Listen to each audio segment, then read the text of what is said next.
I'm Esme. I'm Letitia. And I'm Naomi. And today we're going to be reviewing chapters 20 and 21 to review for the test. So basically, I'm going to talk about the Constitution follows the flag, which is and it basically means that all civil and political rights are guaranteed to any country or nation or colony that is under the U.S. imperial control. So a lot of people wanted that, but it didn't always kind of happen because the government was like, nah, you're not really a colony, you're just a territory, so you don't count. We're not going to give you rights. So they were just jerks about it.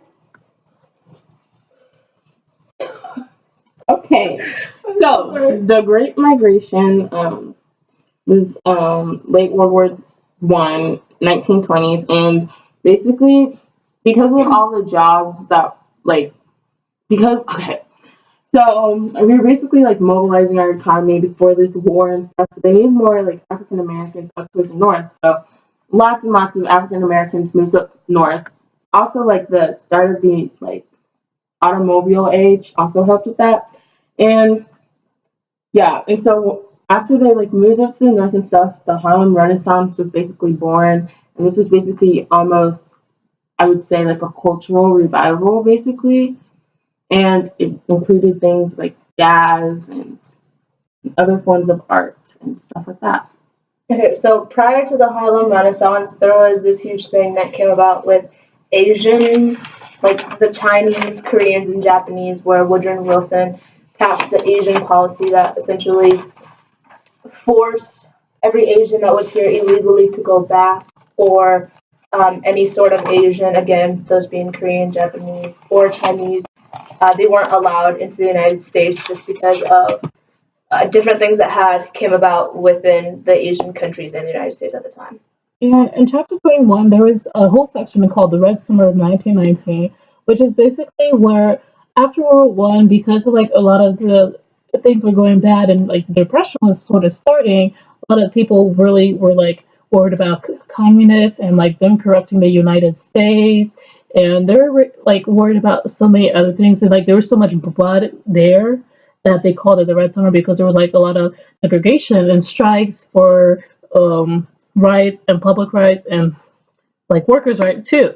So there was a lot of political chaos during this time period, which was really important because during this time period there was also the Palmer Raids, which was a series of U.S. government agents going in between 1919 and 1920 to find and arrest people and deport people consumed to be radicals, which was a really basic term at this time point that could literally signify anyone they please, whether they be Asians or communists, which wasn't really a big deal at this time period. But because of World War I and the Depression and everything, people were really worried, and that created this ideal, basically. Also in chapter 21, I thought it was really interesting, all of the scandals. And so specifically the Teapot Dome, which was a major scandal involving the government benefiting from U.S. Navy oil reserves. Yeah, and yeah, it's one of those scandals that are right next to the Watergate scandal, and it's just kind of cool. Yeah. And also because of this, there was a lot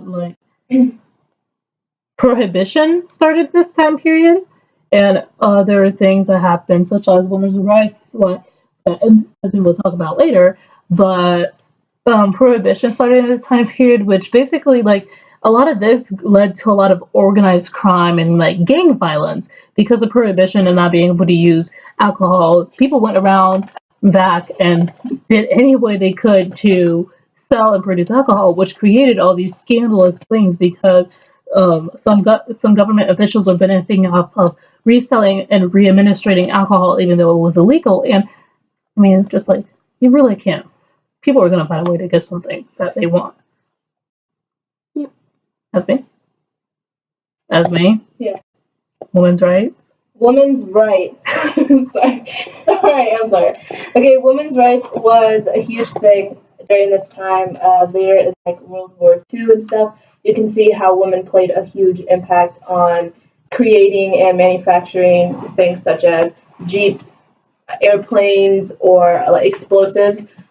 So this was crucial for American victory within World War II, and as to why Germany also decided to surrender because of the vast mechanical advancement and technological advancement that we had because of women putting in and doing more for America. Yeah, and everything like that.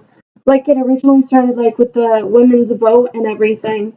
19th Amendment. Yeah, the 19th Amendment starting during this time period. Like if that hadn't happened, women in the workforce would not have been so strong during World War II, and like we might not have won. Yeah. And I mean, we never really talk about like the effects of World War One in this video particularly, but like all this thing that led up basically led up also to World War Two, so it just like really goes in fluently with it and everything we're learning back now. So that's basically our little recap of chapter 20 and 21, and later on you'll be coming into recap number 2 of 22, 23, 22, and 23, because we only did 4 chapters. Yeah.